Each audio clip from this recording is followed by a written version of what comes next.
Assalamualaikum warahmatullahi wabarakatuh. Perkenalkan, nama saya Aulia Yostri Salsabila dengan NIM 22029058, berasal dari kelompok 2. Di sini saya akan menjelaskan materi tentang bidang. Apa itu bidang? Bidang dipandang sebagai himpunan titik-titik yang punya ukuran panjang dan lebar, namun tidak memiliki tinggi. Itulah mengapa bidang disebut juga dengan berdimensi 2. Sifat bidang: melalui 3 buah titik dapat dibuat hanya satu bidang. Seperti gambar ini, ada titik A, titik B, dan titik C. Jika kita tarik garis dari titik A ke titik B, lalu dari titik B ke titik C, dan dari titik C ke titik A, maka terbentuklah satu buah bidang. Nah, sifat ini juga disebut dengan aksioma. Apa itu aksioma? Aksioma adalah kebenaran yang sudah disepakati karena tidak bisa disangkal ataupun tidak bisa dibuktikan. Bidang biasa dituliskan di daerah pojok bidang dengan huruf kecil dari abjad Yunani seperti bidang alfa, bidang beta, ataupun bidang gamma. Seperti gambar, misalnya kita contohkan ini adalah bidang alfa. Nah, bidang juga bisa dinamakan dengan huruf kapital sesuai dengan titik sudutnya, seperti bidang ABCD ataupun bidang PQRS. Di sini kita akan membuatkan bidang A, B, C, D.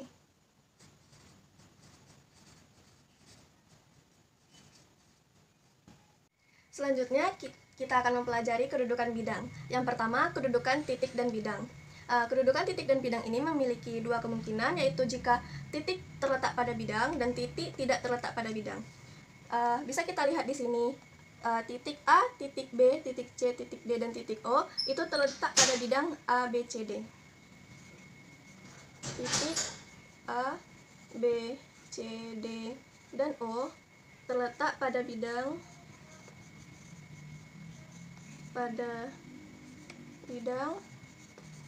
A, B, C, D. Dan jika kita lihat titik E, titik F, titik G, titik H, dan titik P itu tidak terletak pada bidang A, B, C, D. Titik E, F, G, H, dan P tidak terletak pada bidang A, B, C, D. Adapun jika ada semua titik-titik tersebut berada dalam satu bidang, itu disebut dengan koplanar. Jika titik-titik tersebut tidak terletak pada satu bidang, itu disebut dengan non-koplanar. Kita akan membahas kedudukan garis dan bidang. Yang A, garis terletak pada bidang. Bisa kita lihat di sini, garis G pada titik A dan B terletak pada bidang alfa. Berarti garis G terletak pada bidang alfa. Yang B, garis tidak terletak pada bidang. Yang pertama, garis sejajar dengan bidang. Kita bisa lihat di sini bahwa bidang alfa itu sejajar dengan garis G, sehingga dia tidak memiliki titik persekutuan atau titik potong. Berarti garis G sejajar dengan bidang alfa.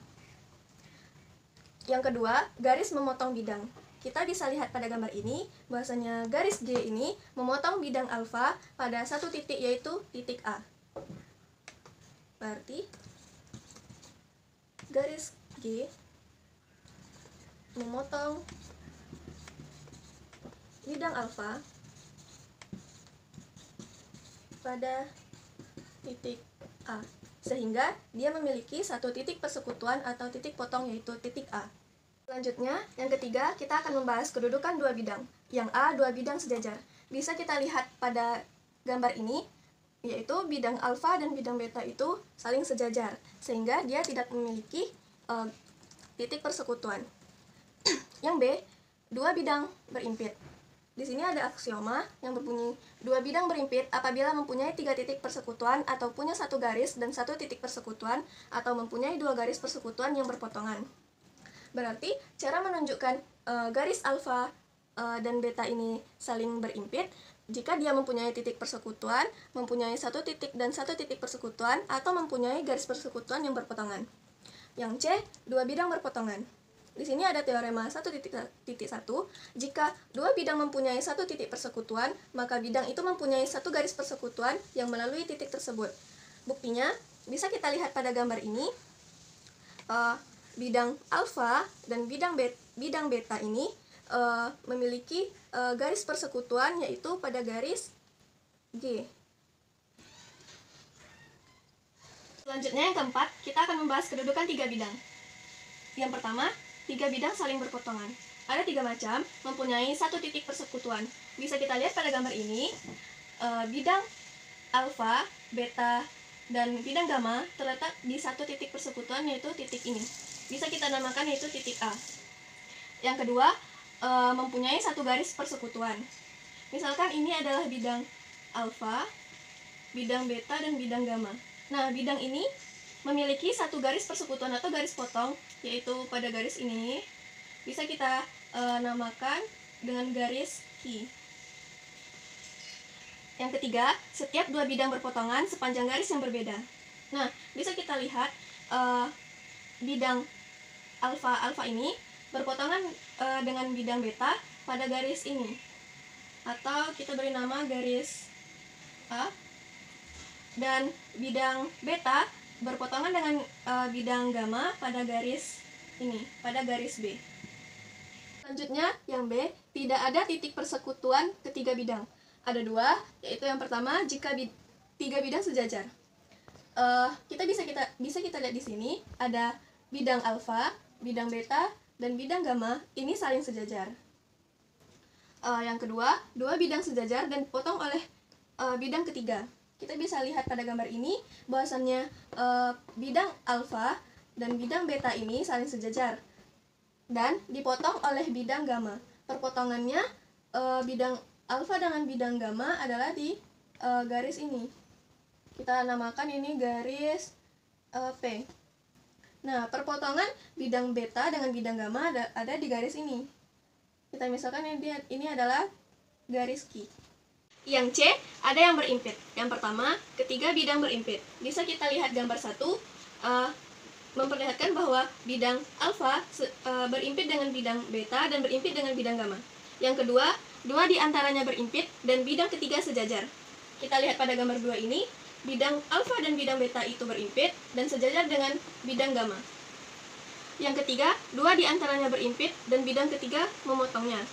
Nah, pada gambar 3 ini, ada dua bidang yang berimpit, yaitu bidang alfa dan bidang beta, dan yang bidang alfa dan bidang beta ini dipotong oleh bidang gamma.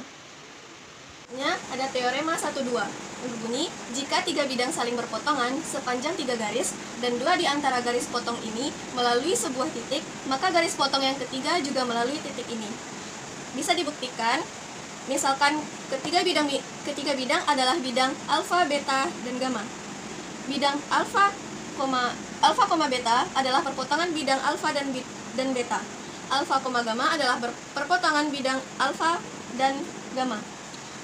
Beta, gamma adalah perpotongan bidang beta dan gamma. Misalkan pada titik T pada alfa, beta, dan pada alfa, gamma, titik T juga pada beta, gamma. Karena yang pertama, titik T pada alfa, beta berarti T pada alfa dan pada beta. Yang kedua, titik T pada alfa, gamma berarti titik T pada alfa dan pada gamma. Dengan demikian, T pada beta dan T pada gamma yang berarti beta, gamma. Jadi, T pada alfa, beta, alfa, gamma, dan beta, gamma. Teorema 1,3. Jika tiga bidang saling berpotongan pada 3 garis dan dua di antara garis potong ini sejajar, maka garis potong yang ketiga juga sejajar dengan kedua garis potong yang pertama. Buktinya, misalkan ketiga bidang dimisalkan, yaitu bidang alfa, beta, dan bidang gamma. Alfa, beta yaitu perpotongan bidang alfa dan beta.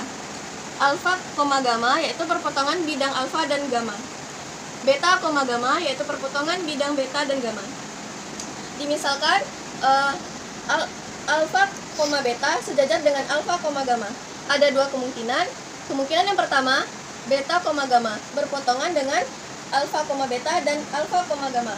Yang kedua, beta koma gamma sejajar dengan alfa koma beta dan alfa koma gamma. Kemungkinan pertama, jika beta koma gamma berpotongan dengan alfa koma beta, maka menurut teorema 2, alfa koma gamma juga akan melalui titik itu juga, yang berarti alfa koma beta tidak sejajar dengan alfa koma gamma. Ini bertentangan dengan yang diketahui, yaitu alfa koma beta sejajar dengan alfa koma gamma. Karena kemungkinan satu salah atau tidak benar, maka yang satu-satunya yang mungkin adalah kemungkinan yang kedua, yaitu beta koma gamma sejajar dengan alfa koma beta dan alfa koma gamma. Materi dari saya, mohon maaf jika ada kekurangan. Wabillahi taufiq wal hidayah. Assalamualaikum warahmatullahi wabarakatuh.